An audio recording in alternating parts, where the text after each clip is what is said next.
The November wind had teeth, and it bit through the thin fabric of Alara's jacket with a merciless hunger that mirrored the gnawing void in her stomach. It was a cold that didn't just chill the skin.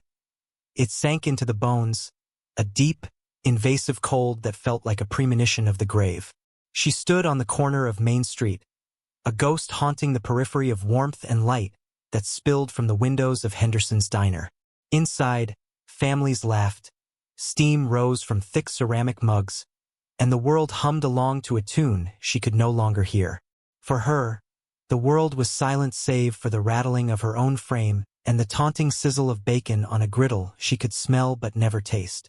Her gaze was fixed on the condensation-laced glass, not with longing for the food, but for the simple, forgotten sensation of being inside, of belonging, of not being seen through or worse, seen and instantly dismissed. She had been on the streets for 6 months, a lifetime measured in missed meals and shivering nights. Each passing day had chipped away at her, eroding the woman she used to be, the one with a home, a purpose, a name that people said with affection. Now she was just an obstacle on the sidewalk, a problem for people to step around. Her reflection in the diner window was a cruel stranger. Hollowed cheeks, eyes that seemed too large for her face, and hair matted by rain and neglect. She clutched the strap of a threadbare backpack that held everything she owned.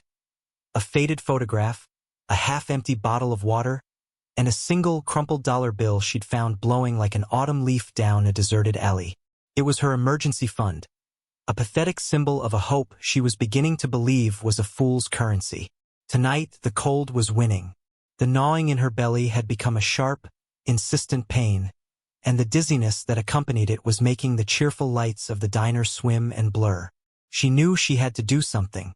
The shame was a physical weight, a shroud she wore every day, but starvation was a more immediate tyrant.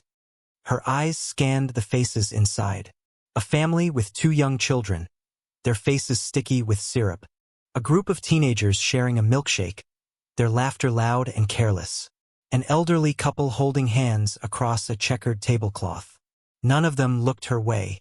They were insulated by the warmth, by their full stomachs, by the simple, unexamined privilege of having a place to be. She told herself they weren't cruel. They were just occupied. But the feeling of being invisible was its own kind of violence.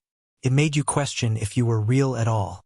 She took a deep, shuddering breath, the frigid air burning her lungs. It was time. She couldn't stand out here and simply fade away. Pulling the collar of her jacket tighter, a gesture that offered no real warmth, she pushed her shoulders back, gathering the last dregs of her dignity. Her target was not the patrons. Her plea would be for the man behind the counter, the one with the sour face and the stained white apron. Maybe he would have a heart. Maybe he'd let her wash dishes for a plate of leftovers. Hope, that foolish currency, made one last, desperate bid. She pushed open the heavy glass door, a small bell announcing her arrival with a cheerful jingle that felt like a mockery. The wave of warm, greasy air that hit her was intoxicating. It was the smell of coffee, frying onions, and life. For a moment, she was overwhelmed, her head swimming as the sudden change in temperature and the rich aromas assaulted her senses. The cheerful chatter of the diner faltered, then died completely. Every head turned. Every pair of eyes landed on her, and the looks were not kind. They were a mixture of pity, annoyance, and outright disgust.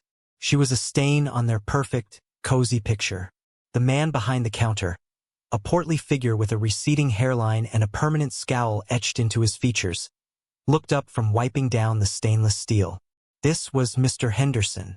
His eyes, small and hard like pebbles, narrowed as they took in her ragged appearance. He didn't see a person. He saw a problem. "We don't serve your kind here," he said, his voice a low growl that carried across the now silent room. His words were a slap, sharp and public. Alara flinched, her fragile courage crumbling. She hadn't even spoken yet. She hadn't asked for anything. Her mere presence was her crime. "Please," she whispered, her voice raspy from disuse and cold. I can work. I'll wash dishes. Anything. I'm just so hungry." Henderson scoffed, a wet, ugly sound. He grabbed a dirty rag from the counter and made a shooing motion with it, as if she were a stray animal. Get out. You're scaring my customers. He looked around the room, seeking and receiving silent affirmation from the patrons who were now studiously avoiding her gaze, suddenly fascinated by the salt shakers on their tables. Their silence was his permission. I have money, Elara said, her voice trembling as she fumbled in her pocket for the crumpled dollar. It was a pathetic offering, and she knew it, but it was all she had. She held it out, her hand shaking. Henderson laughed, a cruel, barking sound that echoed in the heavy silence. $1? What are you going to buy with that? A toothpick? Get out of my diner before I call the cops and have you thrown out for vagrancy. Your filth. He took a step from behind the counter, his bulk seeming to fill the entire space. His face was red with a self-righteous fury. He saw her not as a human in need, but as an affront to his clean, orderly business. He snatched the dollar from her hand, crumpled it into a tighter ball, and threw it onto the grimy floor at her feet. Now pick up your trash and get out. The humiliation was absolute. It was a physical blow, sucking the air from her lungs and leaving a cold, hollow space where her last shred of hope had been. The patrons watched, their discomfort a palpable thing, yet no one spoke, no one moved. They were witnesses, and their silence made them accomplices. Before this life there was another, a life filled with the scent of lavender and antiseptic, the quiet hum of medical machinery, and the warm, papery feel of her mother's hand in hers. Elara had been a nurse. Not just a nurse, but a good one, the kind who remembered her patients' birthdays, who would stay late to read to an elderly woman who had no visitors, who saw the person, not the disease. Her world had been one of quiet competence and profound empathy. It had been small, but it had been hers. It revolved around two places: the hospice where she worked and the small, sunlit apartment she shared with her mother, Eleanor. Eleanor had been her anchor, her compass, her everything. A woman with a laugh like wind chimes and a belief in the inherent goodness of people that Elara had inherited like a family heirloom. When the diagnosis came, aggressive, unforgiving, Elara's world tilted on its axis. She quit her job without a second thought. The hospice had taught her how to care for the dying, and she would give her mother nothing less than everything she had.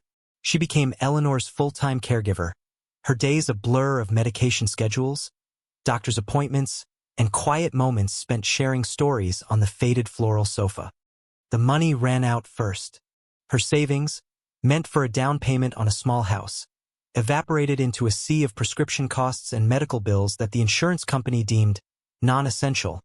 Then went the furniture, sold piece by piece to keep the lights on and the refrigerator stocked. The last thing to go was her mother's silver locket, the one with a tiny, faded picture of Elara as a child inside. Eleanor had cried when Elara told her she had to sell it. "No, baby," she had whispered, her voice thin as a thread. "That's your heart. You keep your heart." Elara had lied and said she found a buyer who would sell it back to her later. She pawned it for $200, which paid for one more week of the expensive pain medication that gave her mother a few hours of peace each day. When Eleanor finally passed, she did so in her own bed, holding Elara's hand, a faint smile on her lips. The grief was a physical thing, a crushing weight that made it hard to breathe. But the world doesn't pause for grief. 2 weeks after the funeral, the eviction notice was taped to her door. Stark, official, and utterly indifferent to her loss. She had nothing left. No job to return to, no money for a deposit on a new apartment, no family to call. She had poured every ounce of herself into her mother's final months. And when it was over, she was an empty vessel. She had walked away from the apartment with her backpack, the one she still carried. Inside, next to the water bottle, was the faded photograph of her and her mother, laughing on a park bench in a summer that felt a century ago. It was the only thing she had taken. The streets had been a brutal education. She learned which dumpsters were the safest to search for food, which park benches were sheltered from the wind, and how to make herself invisible. The hardest lesson was learning how to accept the cruelty of indifference. The averted eyes, the people crossing the street to avoid her, the doors shut in her face. They were like 1,000 tiny cuts that slowly bled her spirit dry. Yet, through it all, she held onto her mother's last words. Keep your heart, it became her mantra. It meant she never stole, no matter how hungry she was. It meant she would offer a kind word to the other lost souls she met in the shadow world. It meant that even now, standing in the cold, with the sting of Henderson's venom still fresh, she refused to let hate take root. She was more than her circumstances. She was Eleanor's daughter. That quiet strength, forged in love and loss, was a small, flickering flame in the vast darkness of her life. It was why she didn't scream or cry or curse Henderson. She simply bent down, her movements slow and deliberate, and picked up the crumpled dollar bill from the floor. She smoothed it out with trembling fingers, folded it neatly, and slipped it back into her pocket. Then, without another word, she turned and walked back out into the biting wind, leaving the suffocating silence of the diner behind her. The cold was sharper now, or maybe it was just the humiliation that had stripped away her last layer of defense. Henderson hadn't been satisfied with throwing her out. He followed her to the door, his face still contorted with rage, needing to have the last word. "And don't you ever come back!" he yelled after her, his voice booming onto the street. "We run a respectable business here." The words hung in the frigid air, an accusation and a verdict. A few people on the sidewalk glanced over, their curiosity piqued by the commotion, but they quickly looked away, hurrying on with their own lives. No one wanted to get involved. No one wanted the stain of her poverty to touch them. Alara kept walking, her head down, her focus narrowed to the cracked pavement in front of her. Each step was an effort. She felt the weight of every stare, real and imagined. The silence of the community was a roar in her ears, a confirmation of her worthlessness. They agreed with him. She was filth. She was a problem. She didn't belong. Across the street, leaning against the polished chrome of a Harley-Davidson that looked like it had been forged in the heart of a volcano, a man watched. He was huge, a mountain of leather and denim. A thick, graying beard covered the lower half of his face, and his eyes, deep-set beneath a furrowed brow, missed nothing. On the back of his leather vest was a patch, a grinning skull with wings, the infamous insignia of the Hells Angels. This was Grizz.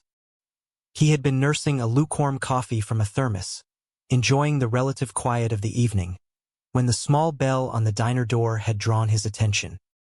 He had seen the girl, small, shivering, and radiating a desperation so profound it was almost a physical presence. He'd seen Henderson's immediate, brutish dismissal. He'd heard the shouting. He had seen it all 1,000 times before. The world was full of Hendersons, petty tyrants who puffed up their chests by kicking those who were already down. And the world was full of silent onlookers, good people who told themselves it wasn't their business. Grizz had a low tolerance for both. He took another slow sip of his coffee, his eyes never leaving the scene. He was a patient man. He knew that a person's true character wasn't revealed when things were easy. It was revealed under pressure. He watched Alara walk away from the diner, her shoulders slumped in defeat. He watched Henderson stand in the doorway for a moment longer, preening like a rooster who had won a fight, before disappearing back into the warmth. The street settled back into its evening rhythm. Cars passed, their headlights cutting brief, sweeping arcs through the gloom. Alara had only made it half a block when she stopped. Her path was blocked. A young mother was struggling with a crying toddler who had just dropped his ice cream cone onto the sidewalk. The boy was wailing, his small face red and smeared with tears and chocolate. The mother, clearly overwhelmed, was trying to soothe him while also juggling a handful of shopping bags. "It's okay, sweetie, it's okay," she was saying, her voice strained. "We can't get another one right now." People walked around them, an island of minor domestic tragedy. Alara stood for a moment, watching. She saw the mother's exhaustion. She saw the child's heartbreak, which, to a toddler, was as real and vast as any adult's sorrow. The cold was still biting at her.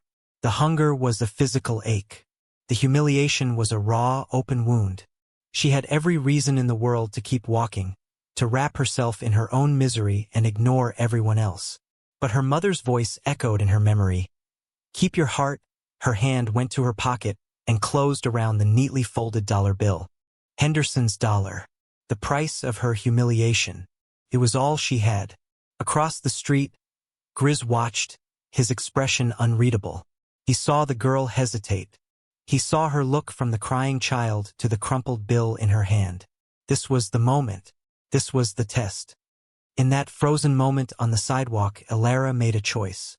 The world had shown her its ugliest face, had deemed her worthless, had thrown her out into the cold. It would have been so easy to let that ugliness become a part of her, to hoard her single dollar as a desperate symbol of survival. But the sound of the child's crying cut through her own pain. It was a pure, uncomplicated sorrow that demanded a response. She thought of all the times her own mother had comforted her, the simple acts of kindness that had been the bedrock of her life.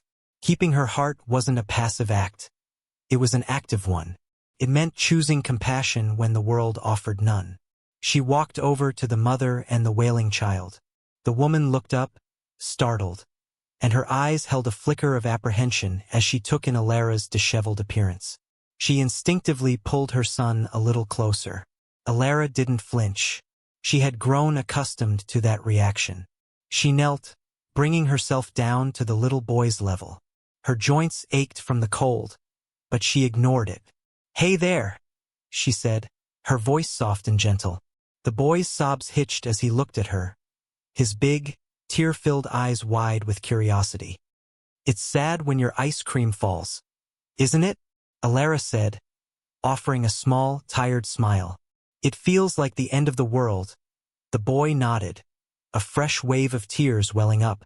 Alara reached into her pocket and pulled out the folded dollar bill. She carefully unfolded it and held it out to the boy.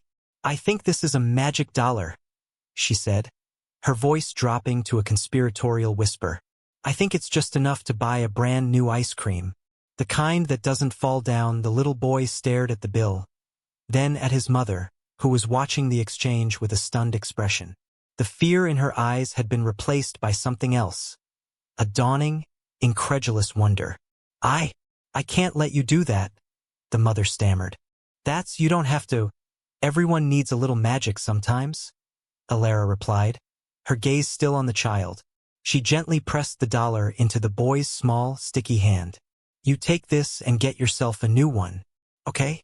The boy clutched the dollar, his crying finally subsiding into sniffles. He gave Alara a watery, hesitant smile. Alara smiled back, a genuine smile that reached her tired eyes for the first time in what felt like years. For a fleeting moment, the hunger and the cold receded.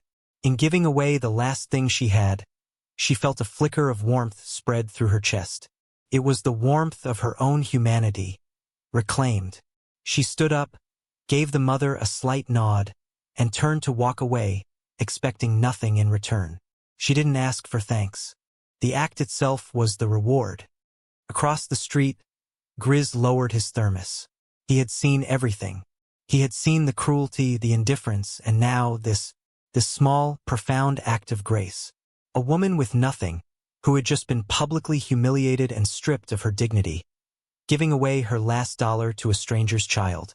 It was the purest display of honor he had witnessed in a long, long time. In his world, honor wasn't about wealth or power. It was about what you did when no one was watching, what you did when you had nothing to gain. It was about character. And this ghost of a woman on the street corner had more character than anyone in that warm, brightly lit diner. He had seen enough. The silent observers on the street began to stir. The mother, still holding her son's hand, watched Alara walk away with an expression of profound shame and gratitude.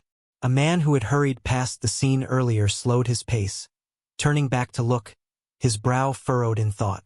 The whispers started, quiet at first, but carrying a new tone. They weren't whispers of disgust anymore. They were whispers of awe. "Did you see that?" someone murmured to their companion. "She gave him her last dollar. After that man. After how he treated her." The collective conscience of the sidewalk began to awaken. The anonymous, hurried passersby were transforming back into a community, linked by this shared moment of witness. They had watched in silence as she was demeaned, but they could not remain silent after seeing her selfless act. The judgment in their eyes was replaced by a dawning respect. They had seen her as a nuisance, a piece of urban blight. Now they saw a person of incredible strength and kindness. The shift was subtle but seismic. It was a change in the very atmosphere of the street, a quiet, collective rethinking of assumptions. The mother took a step after Alara, calling out, "Wait, please." But Alara didn't hear her. She was already disappearing into the encroaching darkness, her head held just a little bit higher than before. Grizz straightened up from his bike. The time for observation was over. The time for action had come. He pulled out an old, beat-up flip phone, the kind that was built for durability, not for games. He flipped it open and pressed a single button on his speed dial. The phone on the other end was answered before the first ring finished. "Yeah." The voice was gravelly, impatient. "It's Grizz," he said, his own voice a low rumble. He didn't waste words. His club didn't deal in pleasantries. They dealt in action. Main Street, Henderson's Diner, he paused, his eyes finding Alara's retreating form down the block. "Bring the family. A sister is in need of a warm meal." There was no question, no hesitation on the other end. Just a simple, affirmative grunt. On our way, Grizz snapped the phone shut and slipped it back into his vest pocket. He swung a heavy leg over his bike, the leather of the seat groaning in protest. With a single, powerful kick, the engine roared to life, a guttural, earth-shaking sound that shattered the evening quiet. It was a herald, a warning, promise. For 5 minutes, the street was quiet again. The mother had bought her son a new ice cream cone and was now standing on the corner, looking down the street in the direction Alara had gone, a conflicted expression on her face. The other onlookers had moved on, but the memory of what they saw lingered. Then it started, a low, distant hum, almost imperceptible at first, like the vibration of a tuning fork deep within the earth. It grew steadily, a bass note that vibrated through the soles of your feet, up your spine, and rattled the windows of the shops along Main Street. Inside the diner, Henderson counted his receipts, oblivious. The patrons, finishing their meals, felt it too. They looked up from their plates, confused. The hum grew into a rumble, then a roar, then a deafening, rolling thunder that seemed to be coming from all directions at once.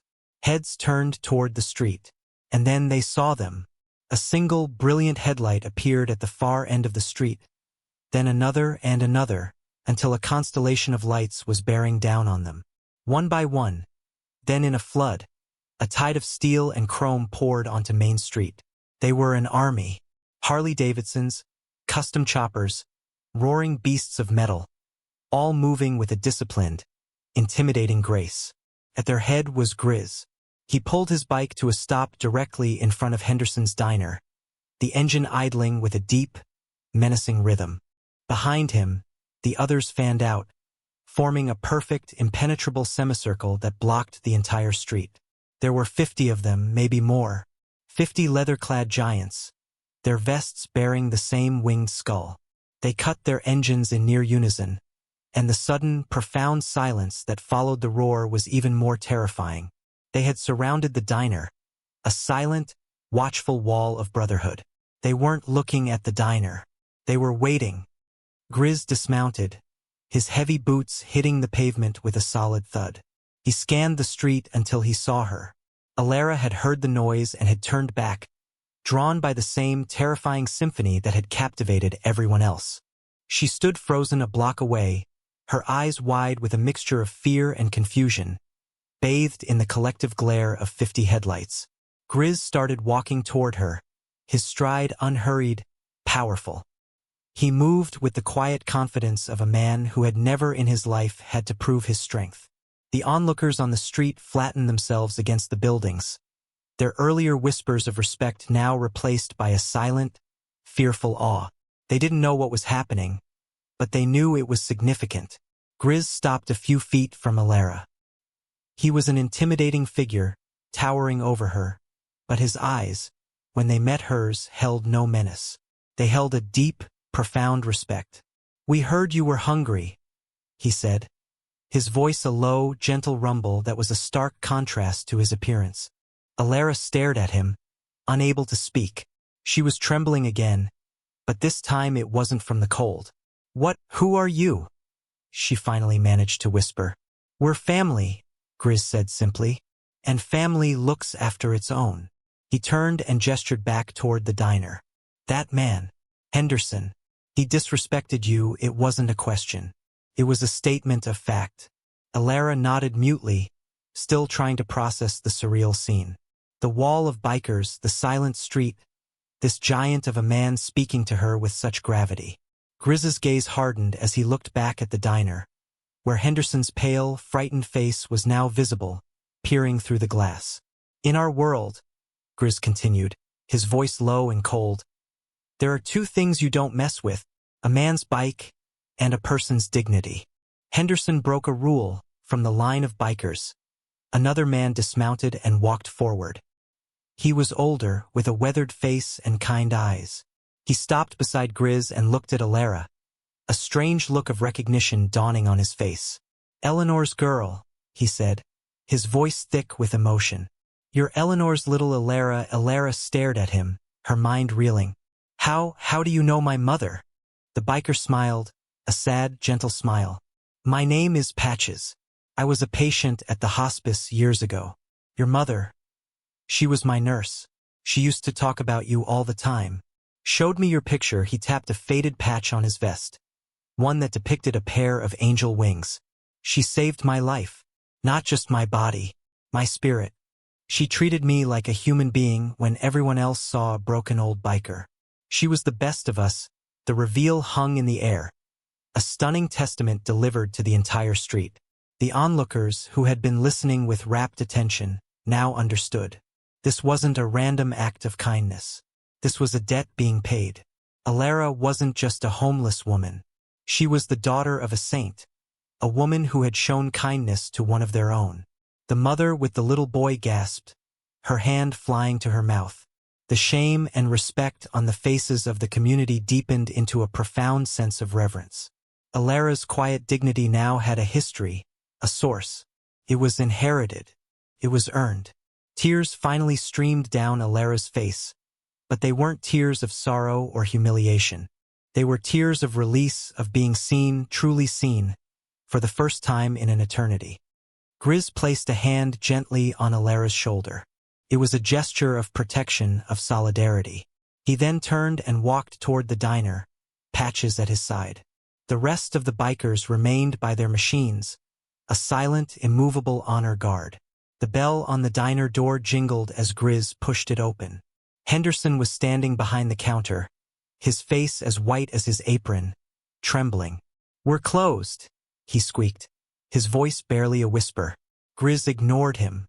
He walked to the cleanest booth in the diner and wiped it down with a napkin. "The lady will have the best steak you've got," Grizz said, his voice calm but carrying an undeniable weight of command. "And a black coffee." He turned back to the door and nodded at Alara.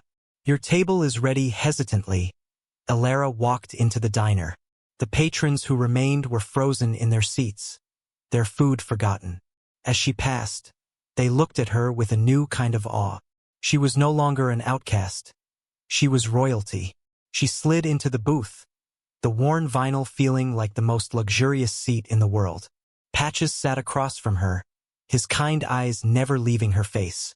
Grizz remained standing, a sentinel watching over them. Henderson, spurred by a fear greater than his own arrogance, scrambled into the kitchen. The sounds of frantic cooking began. One by one, the other bikers began to file into the diner. They didn't speak. They simply filled every remaining booth, every counter stool, their presence transforming the cheap, greasy spoon into a cathedral of chrome and leather. They didn't order. They just sat, their arms crossed, watching and waiting. The message was clear. No one was eating until Alara ate. Minutes later, Henderson emerged from the kitchen, his hands shaking as he carried a large plate. On it was a perfectly cooked steak, steaming mashed potatoes, and green beans. He placed it gently in front of Alara. "On the house," he mumbled, refusing to meet her eyes. Alara looked down at the food, the aroma making her head spin. Then she looked at Patches, at Grizz, at the 50 silent men who had materialized from the night to stand for her. Grizz walked over to the booth. He unzipped his heavy leather vest, the one with the club's sacred patch on the back. It was a symbol of his identity, his loyalty, his life, with a reverence that was almost holy. He took it off and draped it over Alara's small, trembling shoulders. It was huge on her, heavy with the scent of leather and road, and impossibly warm. It was a shield. It was a crown. "No one will ever disrespect you again," Grizz said, his voice a solemn vow. "You're under our protection now." Your family, the community, watching through the diner windows, began to act. The mother with the child came in and quietly placed a thick, clean blanket on the seat beside Alara. The man who had hurried past earlier returned with a bag of groceries and toiletries and left it by the door. The owner of the hardware store next door came in and pressed a key into Grizz's hand. "The apartment above my shop is empty," he said. "It's hers, for as long as she needs it." No charge, the recognition was complete. It wasn't charity. It was an offering. It was an apology. It was respect. The final image was one of quiet, profound transformation. Alara sat in the booth, wrapped in the heavy armor of the biker's vest, a warm plate of food in front of her. She took her first bite of the steak, and the taste was more than just sustenance. It was the taste of dignity restored. The 50 bikers surrounding her remained silent, their watchful presence a comforting, impenetrable fortress. They didn't need to speak. Their loyalty was a palpable force in the room, a silent oath sworn in leather and steel. Outside, the community that had once been silent and complicit now stood as respectful witnesses, their faces pressed against the glass not with morbid curiosity, but with a shared sense of redemption. They were no longer just onlookers. They were part of the story, their own small acts of kindness a testament to the change that had swept through their town tonight. Henderson stayed behind the counter, reduced to a ghost in his own establishment. He refilled coffee cups for the bikers with trembling hands, his earlier bluster completely gone, replaced by a deep, humbling fear. He had built his small kingdom on the casual cruelties of the world, and tonight, a force of honor had arrived and quietly dismantled it, not with violence, but with a display of loyalty so absolute it was terrifying. When Alara had finished her meal, every last bite, Grizz gave a slight nod. As one, the bikers stood up. They filed out of the diner as quietly as they had entered. Each one paused as they passed Alara's booth, giving her a nod of respect. Patches was the last to leave. He gently squeezed her shoulder. "Your mother would be so proud, kid," he whispered, his voice thick with emotion. Then he too was gone. Alara was left in the booth, the warmth of the food spreading through her, the weight of the vest a comforting presence. She was no longer cold. She was no longer hungry. She was no longer invisible. Outside, the 50 engines roared to life in perfect, thundering unison. It was not a sound of aggression anymore. It was a chorus, a declaration. It was the sound of a promise being kept. For a long moment, they held the throttle, the entire street vibrating with their collective power. Then, with Grizz in the lead, they rolled out, a river of chrome and light flowing back into the darkness from which they came. They didn't abandon her. Their departure was a final, powerful statement. "This is our town now. We are watching. Protect your own." The roar of the motorcycles faded into the distance, leaving behind a transformed street and a silence filled with meaning. Alara sat for a moment longer, then slid out of the booth. She left the vest on the seat, a silent thank you. She picked up the blanket and the bag of groceries.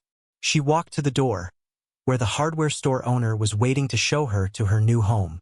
As she stepped out of the diner, she took a deep breath of the cold night air. It no longer felt hostile. The town was no longer a place of indifference. It was a community that had been reminded of its own heart, awakened by the roar of unlikely angels and the quiet, unyielding dignity of a single, underestimated woman.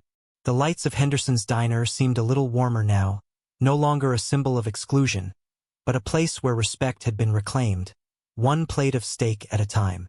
Her future was uncertain, but for the first time in a long time, it was not hopeless. She had her heart, and now she had a home.